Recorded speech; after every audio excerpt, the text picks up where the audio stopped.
Chat GPT কী, কত দ্রুত তা মানুষের কাছে পৌঁছালো, কেন পৌঁছালো, চ্যাট জিপিটি নিয়ে আশা আকাঙ্ক্ষা আর আশঙ্কার কথা আপনারা ইতিমধ্যেই জেনে গেছেন।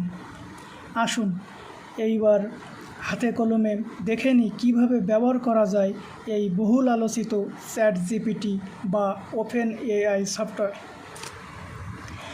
কৃত্রিম বুদ্ধিমত্তা প্রযুক্তির অভাবনীয় অগ্রগতির ফসল এই চ্যাট জিপিটি। এর পূর্ণ রূপ হলো চ্যাট জেনারেটিভ প্রি-ট্রেইনড ট্রান্সফর্মার। এটি মূলত artificial intelligence company open AI এর তৈরি করা একটি ল্যাঙ্গুয়েজ মডেল। এই মডেলটি মানুষের মতো কথা বুঝতে বা মানুষের মতো প্রশ্নের উত্তর দিতে সক্ষম। এই চ্যাট জিপিটি আপনার হয়ে নানান রকম কাজ করে দিতে পারে, যার মধ্যে রয়েছে আপনার নোট সাজেশন, ব্যাকরণ সংশোধন করা, বিভিন্ন গাণিতিক বিষয় নিয়ে কাজ করা ইত্যাদি। তবে সবচেয়ে সাধারণ বিষয় হচ্ছে একে প্রশ্ন করা। আর প্রশ্ন করার জন্য প্রথমে করতে হবে আপনাকে সাইন আপ। যেহেতু আমার ইতিমধ্যেই একটা অ্যাকাউন্ট করা হয়ে গেছে, সেহেতু আমি আর নতুন করে অ্যাকাউন্ট খুললাম না। আর আপনারা যারা এখনও অ্যাকাউন্ট খোলেননি, তারা নিচে থাকা ডিসক্রিপশান বক্সে একটা লিঙ্ক আছে, ওই ভিডিওটা দেখে আপনারা অ্যাকাউন্ট খুলে নেবেন। আমরা তাহলে এখন দেখি চ্যাট জিপিটিকে প্রশ্ন করে দেখি সে আমাদের কি উত্তর দেয়। আমরা এখানে লিখব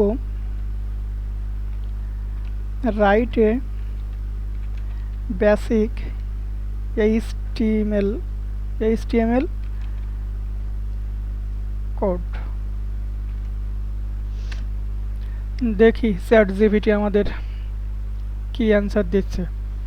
দেখুন আপনারা, চ্যাট জিপিটিকে আমি প্রশ্ন করছি, সে আমাদের HTML এর হেড, বডি সবগুলো বেসিক ধারণা দিয়ে দিয়েছে। এভাবে আপনারা চ্যাট জিপিটিকে যে কোনো ধরনের প্রশ্ন করলে সে উত্তর দিতে সক্ষম। এবার আমরা আরেকটা প্রশ্ন করে দেখব, দেখি সেটাও আমাদের কি অ্যান্সার দেয়।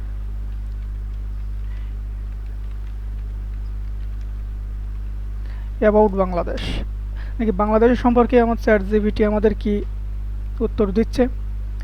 হ্যাঁ, দেখুন এখানে চ্যাট জিপিটি আমাদের একের পর এক বাংলাদেশ সম্পর্কে কিছু ধারণা দিয়ে যাচ্ছে। আপনারা এভাবে চ্যাট জিপিটির কাছে যে কোনো ধরনের প্রশ্ন করলে সে আপনাদের যে কোনো একটা অ্যান্সার দিতে বাধ্য। এখানে মনে করেন আপনার আরও অনেক কিছু জানার প্রয়োজন, তাহলে আপনি এখানে লিখতে পারেন অ্যাড মোর লিখলে চ্যাট জিপিটি আপনাদের আরও অ্যান্সার দিয়ে দিবে। তো এভাবে আপনারা চ্যাট জিপিটি বা ওপেন এআই সফটওয়্যারের কাছে যে প্রশ্ন করবেন, চ্যাট জিপিটি আপনাদের কাছে সেই প্রশ্নের উত্তর তুলে ধরবে। এখন আমার কাছে তো চ্যাট জিপিটি অনেক ভালো লেগেছে, তো আশা করি আপনাদের কাছেও ভালো লাগবে। তাহলে ভিডিওটি আর বেশি লম্বা করব না, এখানেই শেষ করছি। ভালো থাকবেন সবাই, দেখা হচ্ছে নতুন কোনো ভিডিওতে। ধন্যবাদ সবাইকে।